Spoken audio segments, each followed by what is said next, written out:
Okay. Hi, everyone. It's great to see all your faces. This is Thursday, February 13th, and tonight we're going to talk about the halftime show.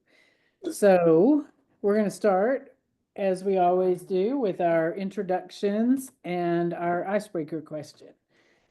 So the introduction is just the name you want to go by tonight and the pronouns that you would like used. And the icebreaker question, Marco wants to know who's your favorite NFL team.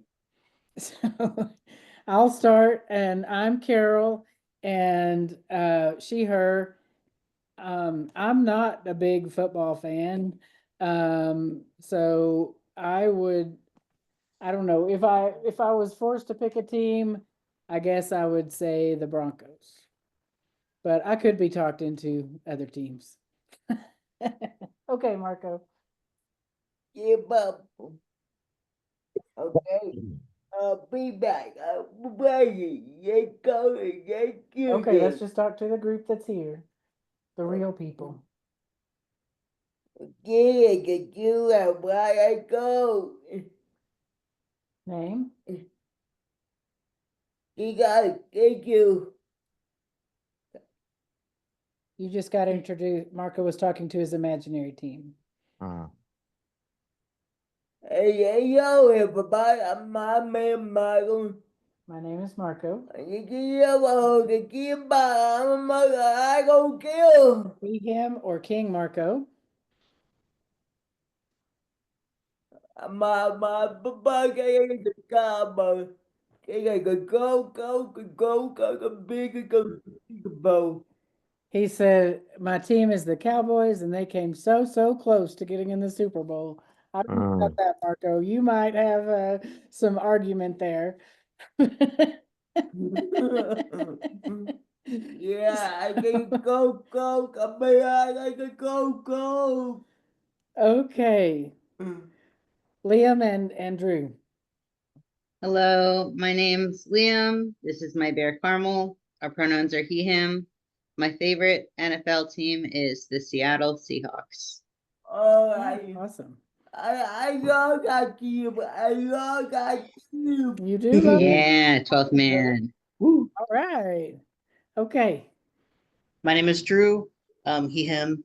Also, don't really follow NFL very hard. I was a band nerd in high school, so I followed Texas high school football for a very long time, which meant that I was kind of done with that once I was done with that. But I could be swayed for, like, say, the Texans or yeah, pretty much them right now. But I was happy to see the Eagles do so well. So All right. Krager. Gregor, he, they, and my favorite team is the Green Bay Packers because I Yeah. was born in Wisconsin and raised there until I was 10 years old when my parents moved me to San Antonio, Texas. Okay. All right, Lynn. I'm Lynn, she, her, and my favorite team is Chicago Bears because I was born there and raised there until I came to Texas. So my second favorite team is Texans because I live in Texas. The Bears finally beat the Packers this year, Lynn. Yeah, I saw that. Oh, I yes. know. Oh, I yes, watched, I Lord. follow them. Yes, indeed. Okay, Leo and Jared. Me go first, but I don't even sports. Hi, my name is Jared. My pronouns are, you know them by now. It's all of them. It's the full legitimate qua rainbow. I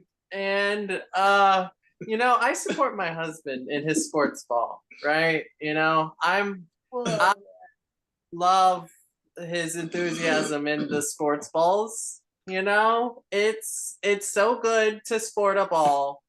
I'm so enthusiastic about my husband's enthusiasm about the sports balls. Beautiful. Okay. All right, Leo. I am Leo. My pronouns are he, him.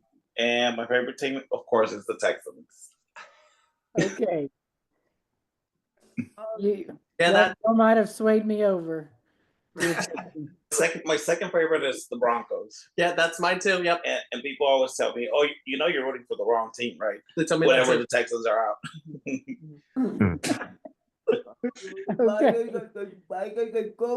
Okay. Okay, Alec. Alex, he, him, and I'm more of a college football fan than an NFL football fan, but I'll go with New Orleans Saints. That sounds great. Okay, Craig. Typically he, him, but any pronouns will do just fine. I don't follow any teams currently, but back in the day, I grew up in Texas in the 80s and 90s, so it was the Cowboys back in the day. And then as they started to fade off, it was the Packers. So I was a Brett Favre fan before all this stuff happened. And I love that Cowboys. Go, Kokomo. Okay. I saw I admitted Mona twice, but just like I think Leo and Jared had problems getting in, maybe Mona's having trouble getting in because I don't think she's on it. I had issues too with the link that was sent out most recently. I had to go back to one of the older ones, and that let me sign in. Okay. Suzette sent the last one out. So I'll say, okay. So Suzette is cutting and pasting links, but let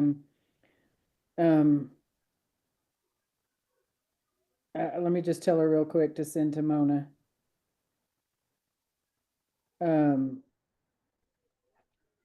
Okay. So we'll just see if she comes in. Does anybody know her favorite team? She's oftentimes wearing a football jersey, isn't she? Mm-hmm. Anyway, we'll just admit her if she comes in late.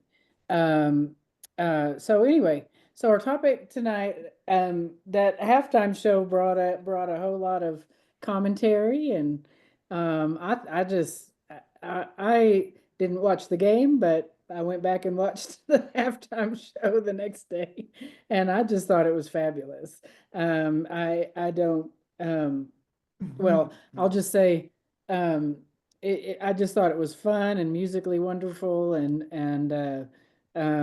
it just seemed like there was a lot of I think that he used his voice to speak his truth and say a lot of things that perhaps needed to be said. So I'm going to let y'all take it from there and tell me your thoughts. I love it when bards protest. Yeah, yeah. Vicious mockery to like a natural 20. Like, yes, it was great. Anytime that any sort of musician uses their power to advance a political gain, brings me joy, brings me so much joy. I love ulterior motives. I love double-sided references. I love,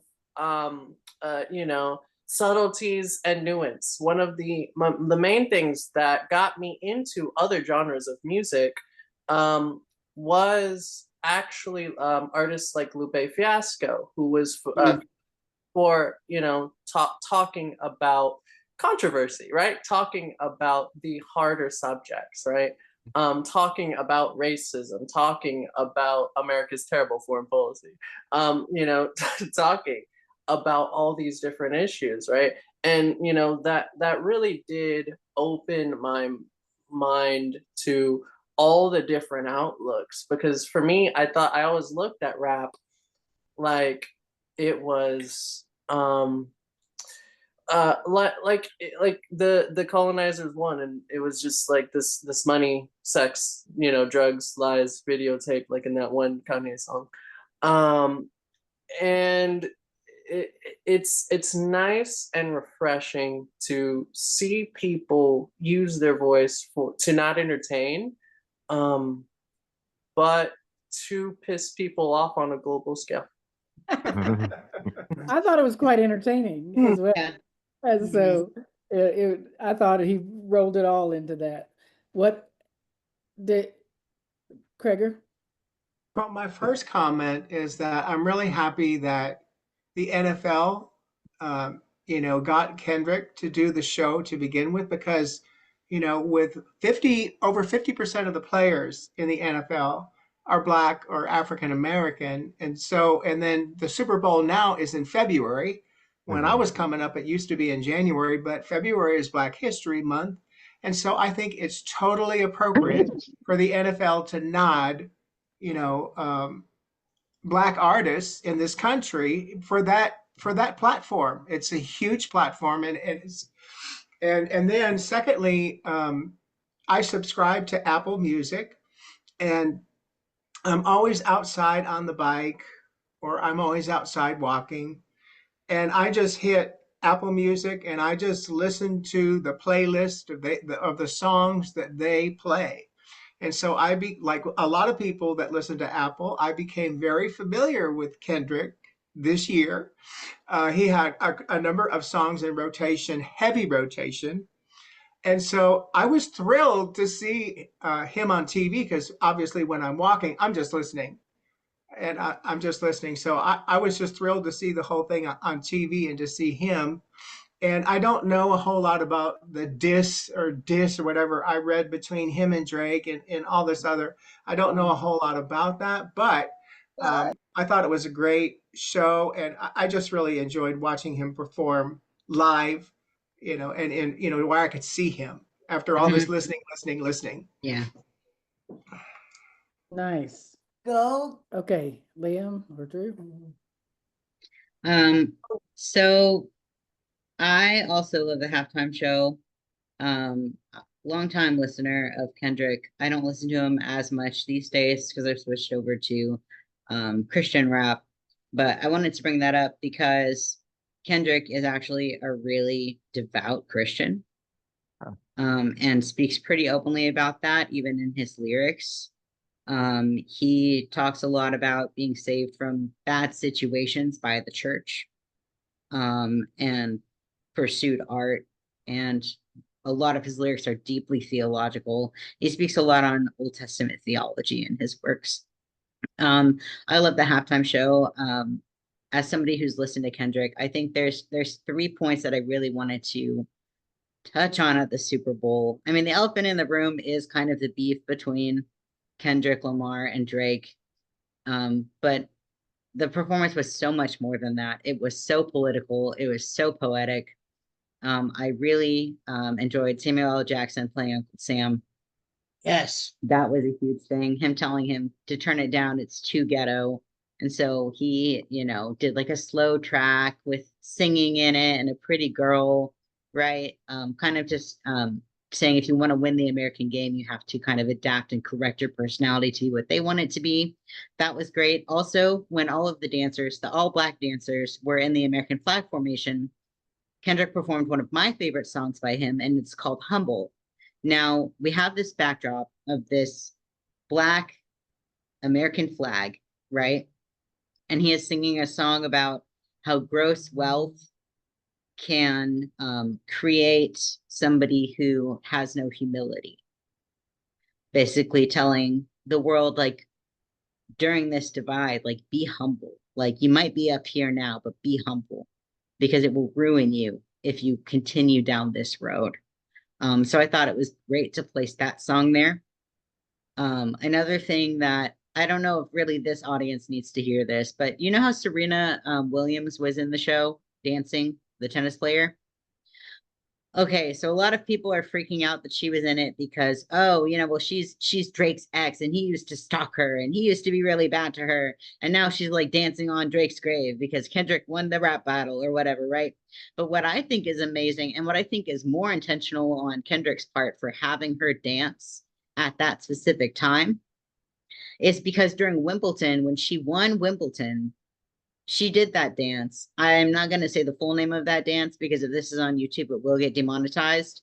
But I'll call it a sea walk. So we're going to call it a sea walk.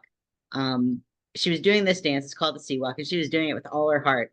When she did it at Wimbledon, people said that she was bringing like violence and she was bringing too much blackness into the game and that she was making it about race because her celebration dance was something out of her culture from Compton. Right. So now she gets to do it at the Super Bowl with all Black background dancers with a rapper. Right. And she gets to do it just with all her might. And so, yeah, it's cool that, he was, she was getting to diss her ex-boyfriend, but really the whole performance was a celebration of Black art, on Black art's terms, from Uncle Sam telling them to tone it down and then Kendrick just blasting through it, to Serena getting to literally show that like firsthand exactly how she was told, and now she gets to do it here. I thought the whole thing was brilliant. I thought Humble with the American flag was brilliant. That was probably my favorite favorite part of the entire performance. Yeah. My quick commentary just on it was I do absolutely love that the inherent Drake diss in the entire situation is just the sideline, if you pay attention. And it is meant to, I think it was slightly meant to distract you from part of the sort of protest nature of what he was doing until it was able to be dissected. But I love that even though, that's part of what he was doing, obviously, like you don't look in the camera after not looking in the camera the whole time and just look directly at someone through a camera with it, not like meaning it. But at the same time, like that was kind of just like, that was the side plot. That was the B plot. The A plot was the most important. And that's what I think actually finally got across. But that's just me. Good. Agreed. Okay, Leo. I'll have just something really quick. I love the Mexican reference of how many people you can fit in a car. Yeah. That was so funny. I Representation. was like, whoa, they beat us. Representation. That's wonderful. Adrian said the same thing. Sorry. And I loved it. And that dude with the Palestine/Sudan flag. Yes! Yes!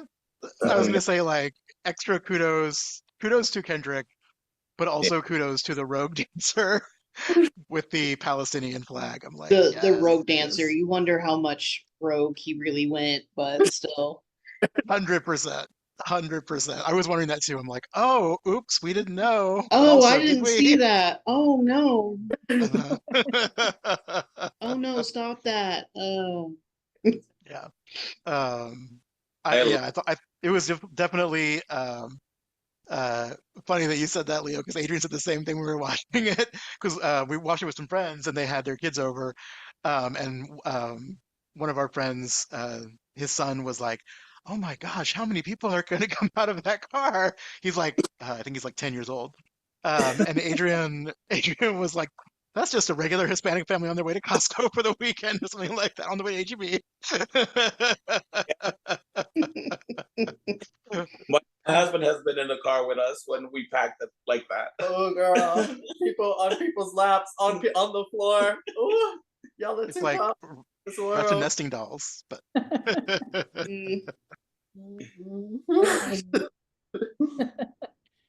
Well, I think Reverend Mona finally made it in. So Reverend Mona, I'm sorry if there was a problem getting in. We're talking about the halftime show.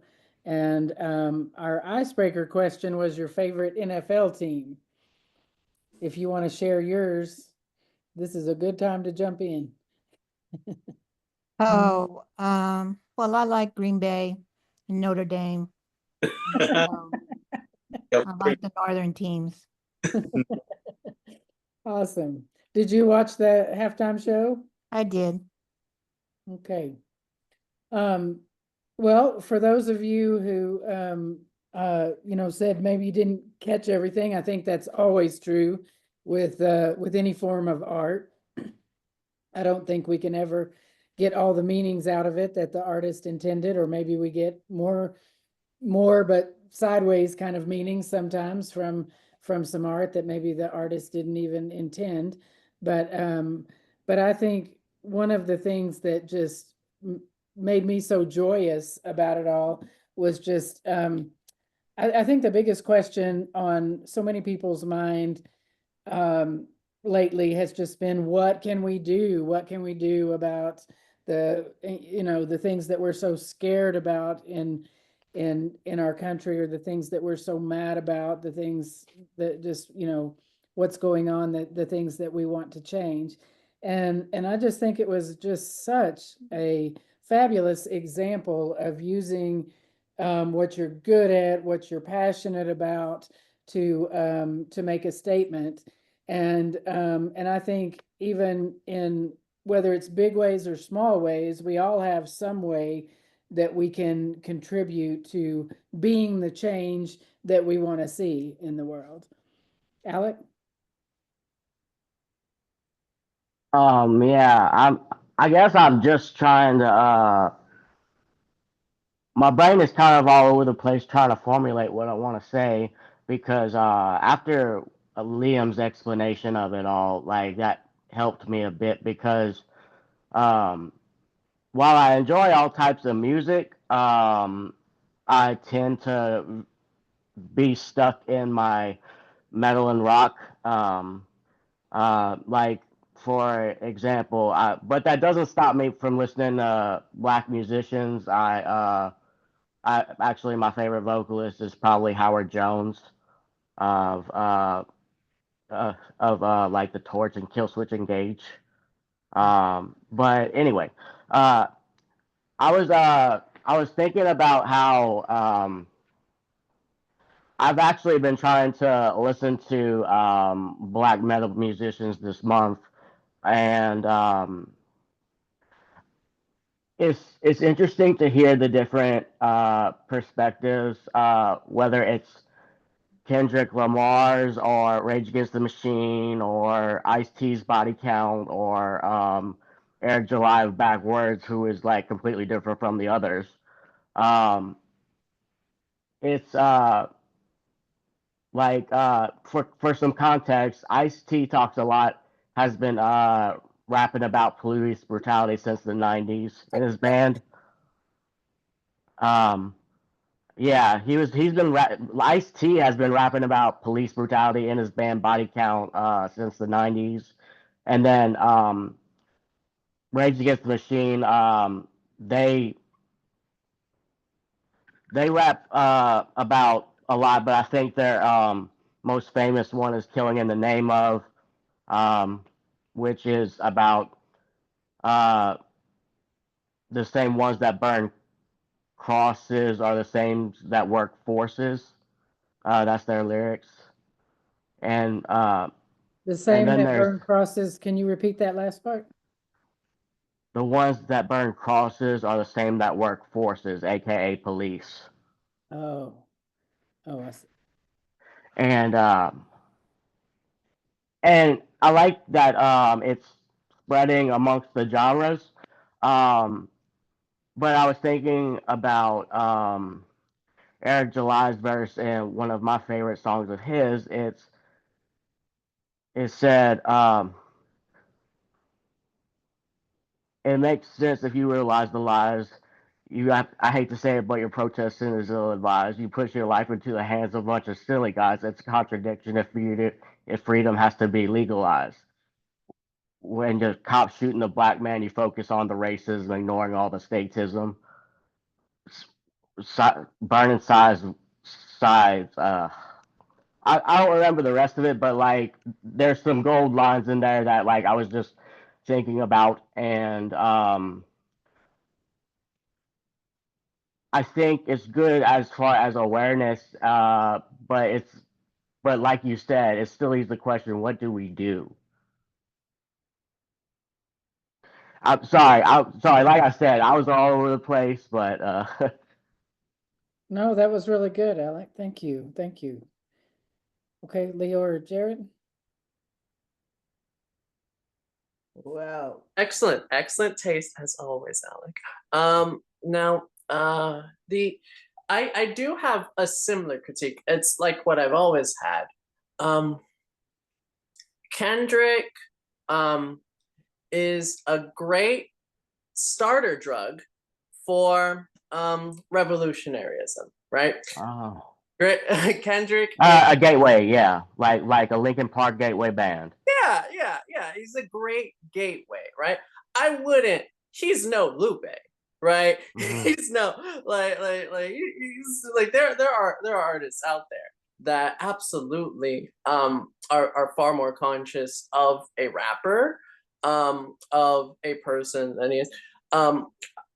And my favorite part though, about this, so I heard over the grapevine that there were some people that whenever they hear Kendrick talk, they're like, I didn't understand a single word he said. Mm. I mean, to be honest, I didn't understand it a lot either. I had to, but I mean, I was just kind of bopping to it, like y'all saw me. I mean,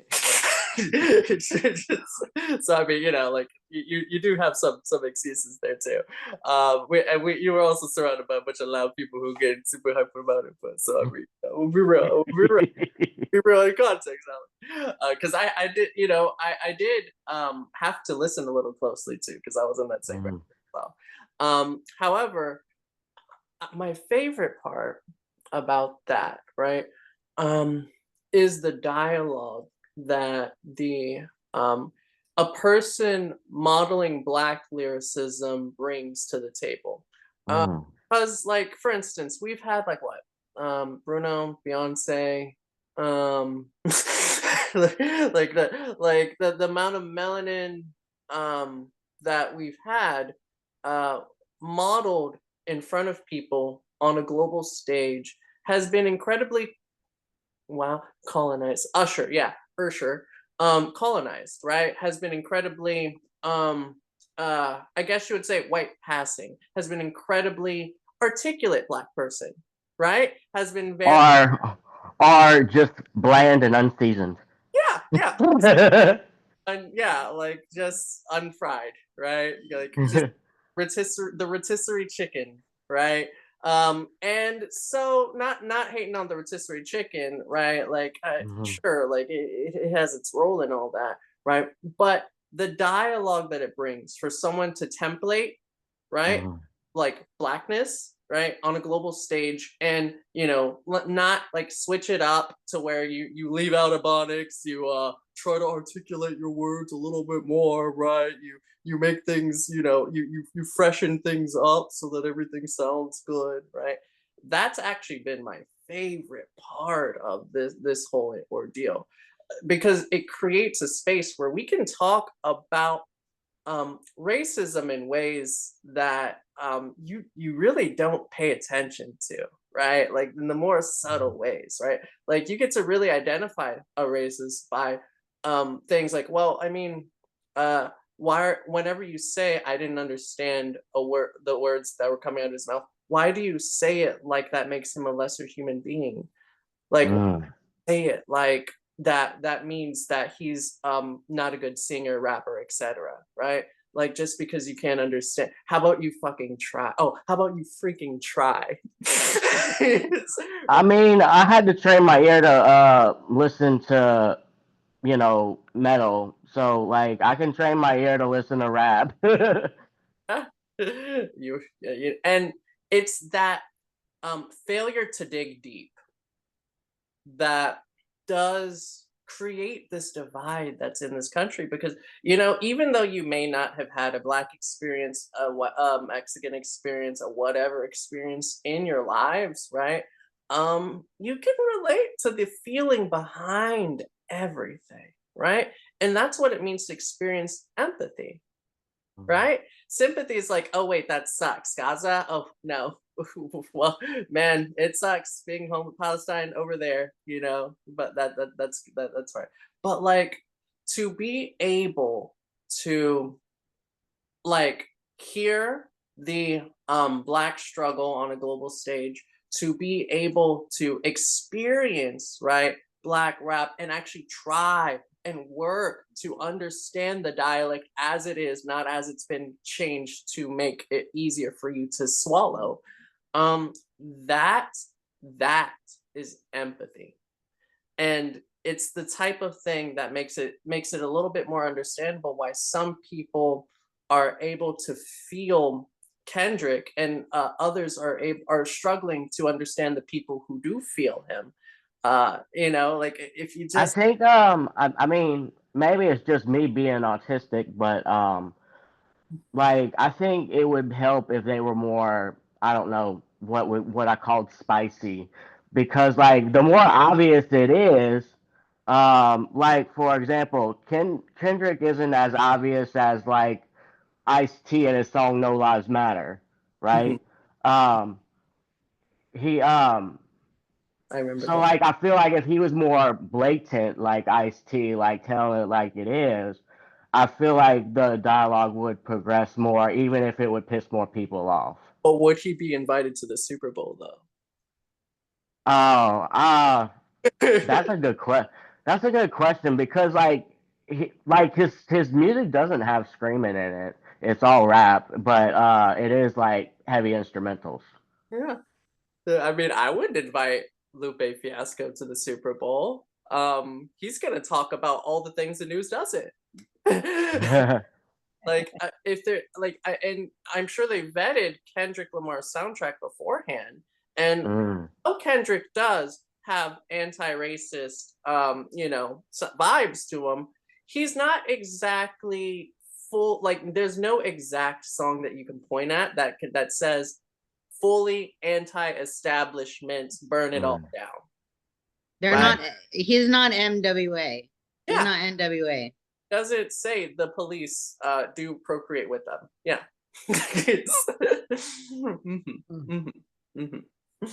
So perfect pick, honestly. Yeah. Safest pick. Yeah, yeah, that's safe pick is a good word for it. So Lynn? yeah, so the question I had actually, and can somebody explain to me the whole deal conflict between him and Drake? I mean, because at first I thought it was just uh, um him getting back at Drake and threatening it, but then I got Samuel L. Jackson. I got that right away. And so some parts of it I did, but Francis and I say our ears don't listen fast enough to the words, and so I recorded it and I watched it a second time, and I'll probably watch it a third time, because if you're not familiar with the slang, the lingo, certain words don't really mean what they mean, but they mean something. They The just mean chord in something A different. minor, I thought that was incredibly clever. Yeah, yeah. Okay. Yeah, Okay. so that I'd like to understand that though too, because I I think understand that Liam's there was gonna some explain it to us. other stuff there. Yeah. I nominate Liam. Okay, so this really needs to be a 4-hour phone call. So there is so much lore behind this feud. Yeah. So I'll just focus on what was addressed at the Super Bowl, but there is so much. As a person who loves Kendrick Lamar and is not a fan of Drake, a little backstory. So Drake's been in the rap game for about 15 years. He started out as a child actor on a show called Degrassi, which was a Canadian teen drama. And he kind of had this like teenage actor thing going on. Then he started trying to rap and like get producers to pick him up. His name is actually Aubrey Graham, but he changed it to Drake to be like cool. He's also from Canada. He's Dominican. But he pretends to be like this African American man, specifically from New Orleans. But he's not. He's not any of those things. Yeah, he can't fake no New Orleans. He tried to like bait people into thinking that that's kind of his background and who he is through his music, right? And Kendrick does not really appreciate that. Drake has done some incredibly shady things as well, such as texting with underage girls and doing some other things that were inappropriate with those that were underage, including Millie Bobby Brown, who plays 11 in Stranger Things. And so there was like a big hullabaloo about that, and everybody seemed to kind of like sweep it under the rug except for Kendrick. And I'm only talking about what specifically was addressed at the Super Bowl, right? So Drake released a couple of diss tracks about Kendrick, who was basically saying, just stuff about like how he's short and how he's not humble and how all of this sorts of thing. What did Craig say? Craig said it was 16-year-old playing like a 12-year-old. Exactly. Yeah. So it was pretty bad. But Drake released some diss tracks. And then Kendrick released one called Not Like Us, where he goes into the allegations behind Drake, saying things like, I hear you like him young, hide your little sister from him. Like basically straight to jail, basically, to Kendrick. Trying to strike a chord, and it's probably A minor. The song's like, You're Not Like Us, going back to how he's like a Dominican from Canada and not, really infused into the hip hop culture. Right. So that's one. Drake keeps threatening to sue him because he hurt his feelings, even though rap battles, that's not really what you do in a rap battle. You kind of just write another He's rap. telling mom instead of But people stopped listening to Drake after all of the scandals started coming out, and Kendrick wouldn't stop talking about it. Whereas then Kendrick released probably the most critically acclaimed song of his entire career and won as many Grammys for that one song last Sunday that Drake has won in his entire career. Drake has won 5 Grammys in his 15-year rap career. And Kendrick Lamar got 5 Grammys just for the song that he wrote to diss Drake. Damn. Say though, I saw the Grammys, so I knew that I knew that part about. So, and I'll stop it there, except for I do want to say that I'm so glad that this was kind of the secondary issue on people's minds during this conversation, because Kendrick, during his Super Bowl performance, outside of his normal lyrics, actually commented on that by saying like, I want to give them their favorite song. I want to give them what people what they want, right? And it's because it's about a feud between 2 Black men instead of the other issues that he's talking about, like systemic racism, right? Serena wasn't just there to be a diss to Drake. Serena was there because she needed a redemption for the way she was treated at probably the whitest sports tournament, Wimbledon, right? So but if you want to know more about the lore between the Drake fruit, I mean, there's all this stuff about Tupac and one of Tupac's rings. I'm like, there's so much. But anyway, that's what the Super Bowl addressed. Okay, well, I don't care that much about it. I just needed to understand that part. One of my nieces, when the line A minor came, she texted on the family thread and like, not A minor, it was really something special. The other thing that I'd like to say is what I've seen. You mentioned Kendrick being a Christian. If I remember, Serena was raised Jehovah's Witness, right? And the trend that I have seen, and I've watched NFL football since sitting with my dad on the sofa when I was in high school. That's how long I've been watching football. There is a distinct pattern, and this is one thing I love about the Texans. The quarterback, from the time he came to the team, has never failed to say, I want to thank my Lord and Savior Jesus Christ, first and foremost, for giving me, the talent to be able to do this. And the fact that he has done that has encouraged other NFL players to do the same thing. Because I heard it at the Super Bowl. I heard a couple of Eagle players say that.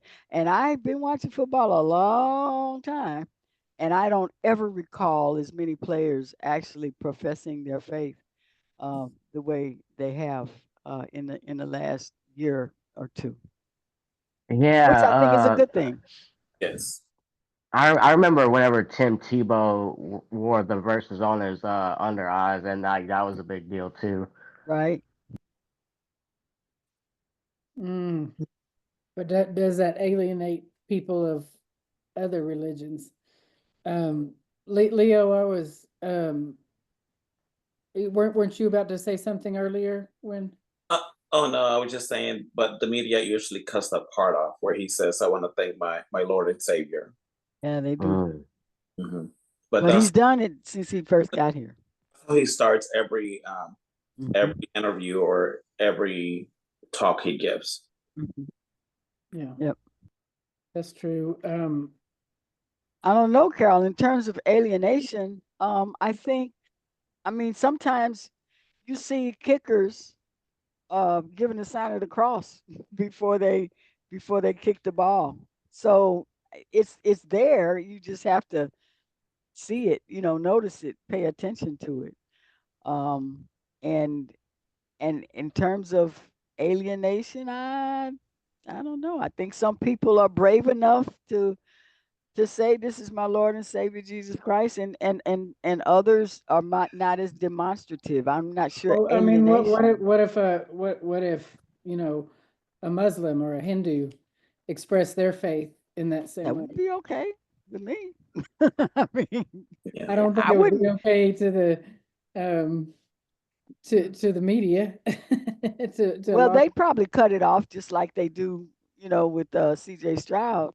Um, so that would probably get cut off, but you know, I don't I think that people who feel deeply enough about their faith um should not be ashamed or afraid to express that.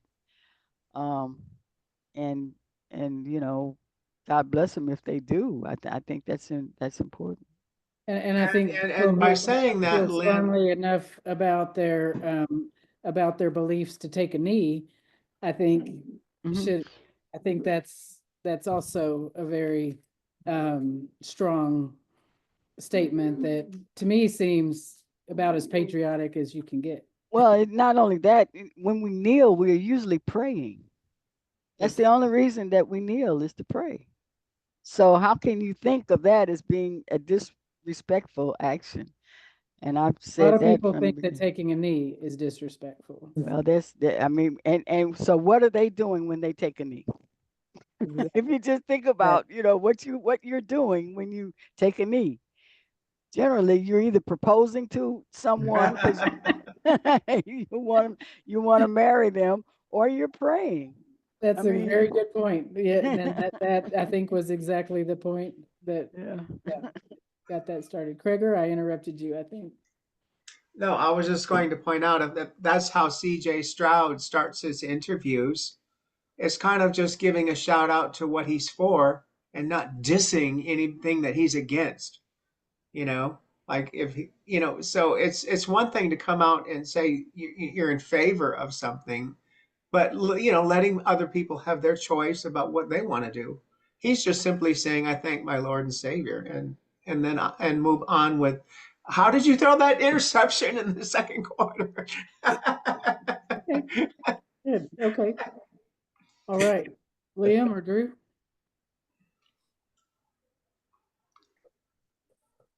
Sorry, I forgot I was on mute. I think that the problem isn't people professing their faith.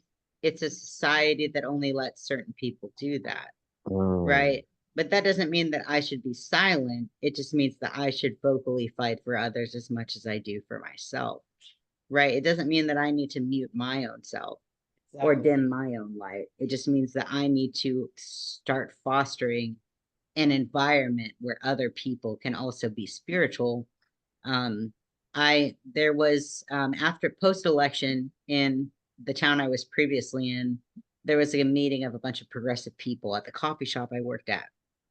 And there was somebody in that meeting that was a lesbian Mexican Christian woman. And she started to say, you know, as a Christian, I'm really concerned. And she got shut down before she could even say anything. And the person was like, some people in here might have spiritual trauma, so we should leave religion out of this. And I don't think that's okay. I think her Mexican American Christian progressive perspective should have been heard, right? I don't think that I need to censor or dim my passion for Christ. I think I need to create a world around me where it's safe for my friends that are of other faiths, because I have family from other faiths that are able to do the same for them, right? It's creating that for everybody, not dimming my light. Just like, you know, it's about elevating everybody, in my opinion. I agree, and at the same time, I also think it's important to recognize religious trauma too. Okay, Leo or Jared? Oh, just another funny fact that I think Kendrick did his homework on like Mexican culture because no, seriously, I have to look this up because honestly, I think he did his homework on Mexican culture because he was dancing like a little style of his song, and he was dancing it like he was dancing wapangos. And wapangos, you dance it in a group of people, and that's like the style that he was dancing. And I'm like, that's very like, I don't know the word that I'm looking for, but that's very similar to how we dance. So yeah, I just thought that it was, you know, I was like, okay, nod to the Afro Latino community. Have you seen the edits on Instagram with him like dancing to like? oh yeah, Okay. yeah. I'm like, yeah, they have a lot of edits now on TikTok of like different Latino music. Yeah. Yeah. Okay, Gregor? Well, I would say that, you know, speaking specifically about football, if the Texans had a quarterback who had come in and, you know, like wins 12, 13 games and starts off his interview with, I would like to thank Allah, I think people are going to be fine with that. As long as they're winning. Because football is about winning. You know? So. I'm trying to remember.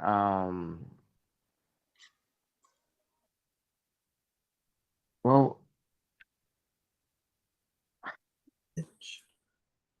no, never mind. I lost my train of thought. All right, the train will find you. Happens to the best of us. Okay. Well, we're getting nearing the end of our time. We don't have to stop yet, but I saw that. I can't remember what Alec posted on Facebook. Was it maybe late last week or early this week? And I had chimed in and said, "Oh my God, that would be an excellent topic for God Talk." I know which one you're talking. I remember what you're talking about. So like, as basically like there's a lot of talk about acceptance and inclusion and all those things, right? Which are all positive things. At the same time, I'm kind of tired of begging for those things, especially when it comes to the people not giving them. And so like I'm kind of at the point where I want to be unfuckwithable. I don't want to depend on those people to accept me anymore.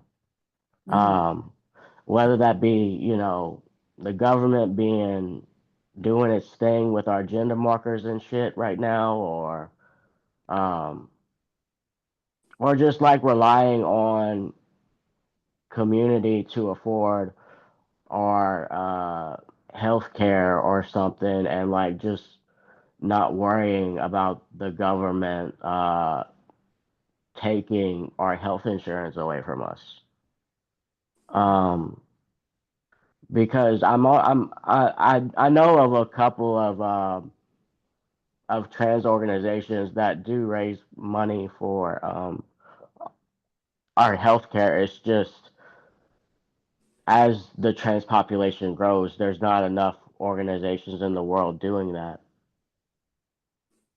Yeah, and if we lose Medicaid, I'm just I mean, I think, I mean, I don't, I think the any taxpayer funded going towards gender affirming care will be ended under this administration without a doubt. So that does include Medicaid, Medicare, the military one. I forgot what it's called. Campus. Yeah. Campus. So like, yeah, I that's what I was talking about. I was tired of having to worry about being accepted by other people. Like, why can't we just be self-reliant? Like, I I guess like if I had to use historical black figures, since that's what the topic was tonight, it's like the difference between Martin Luther King Jr. and Malcolm X. Malcolm X was for self ownership and before integrating, and Martin Luther King was more for integrating. I just think what struck me is when you wrote, I think if we stopped begging and just started relying on each other instead, we'd probably be better off. I know it's easier said than done, but I'm over this begging. And that's unquote from Alec. I'm not making it up. It's right there. And I was like, "Ooh, that's a good talk for God talk." But you know, we're just getting we're close to ending now, so that's a Yeah. whole separate out. Yeah. Leo or Jared? So I mean, I feel whenever we talk about political theory, I find that there is sometimes a missing element. Just like last time, it's emotions. Because Alec, what you're describing, aren't you fucking pissed? Right? Like, aren't you mad? Like, isn't there emotion there? Isn't this like the fact that we have to beg for human decency? Doesn't that like really, really grind your gears? And all this stuff, right? That we're all going through, all these big emotions, right? I feel like, I don't know, as a fellow letter person, Yeah. but to see another fellow letter person experience these hardships, and note the the lack of the dialogue about our feelings connecting to this shit, right? Like this garbage. And you know, I really want to see. I love that idea, Kreger, and I really want to see more, right? Like I want to see more because you know, Jared stay wearing his heart on his sleeve. Right. But it's I feel like whenever we're talking about things that don't connect directly to our population, it gets really hard for us to experience the emotions. But whenever we are in like our deepest, like most brutal self, right? Like our most honest, most authentic, emotionally raw self, we all are one. Like is the oneness of being pissed, wanting to fucking throw a chair, punch a hole in a wall after drinking a Monster. Like I guess like it's hard for me to connect to my anger and still think logically and rational. Because like I feel like if I was mad, I wouldn't have been able to form those thoughts about like relying on each other instead of the government. Um, I would if I were to let myself get so angry, like like I normally would. I would make myself depressed because I would be consumed by my anger and feel powerless. And I don't want to feel powerless. Ah, Those are great points. And I think this discussion about emotions is a great segue for next week's. I guess we'll go ahead and do it next week's discussion on grief. So, Yeah. all right, Craig. Oh, this is so not important in comparison with the other conversation, but two things. Number one, love Lupe Fiasco. So good. He's Can someone like, send me like that name in the group me because I'm hearing that name and I don't know how to spell it or heard of it. So. yes. Oh, okay, got it. Totally recommend Lupe. Lupe's amazing. His album The Cool is definitely like pop album for sure. But also, I just thought this statistic was interesting to me. I just love little statistics sometimes. So if you look at the 2010s, 3 out of the 10 headliners were a person or people of color. If you look at the 2020s, all of them have been. That's interesting. I thought that was, I like that. despite everything, in spite of all the shit going down, there are things and positive things to find, and I like that. I think that's pretty freaking cool. That is cool. And this group is pretty damn cool. And that's one of the things that keeps me, uh, gives me hope and keeps me looking forward. So thank you all for being here and being so hopeful. And Krager, could you pray us out? Absolutely. Holy Spirit, we are grateful for another episode of God Talk, and we hope that as many people watch this on YouTube as watch the Super Bowl. We can dream big, can't we, God? We can. And we just enjoy all of the variety in this room and all the talk and the opinions, and it's all just coming together to be the beloved community, which is what we're doing in this time and in this space. And we hope that you bless this activity because we're all in here trying to grow and trying to step and wake up tomorrow being just a little bit better or more than we were today. So we thank you for this opportunity. And um, as we move through the rest of this week, um, help us do something good. Help us do something good for a stranger. Help us just be kind and loving, and help us to be angry and upset when we need that too. And all these things we ask in the holy name of Christ. Amen. Amen.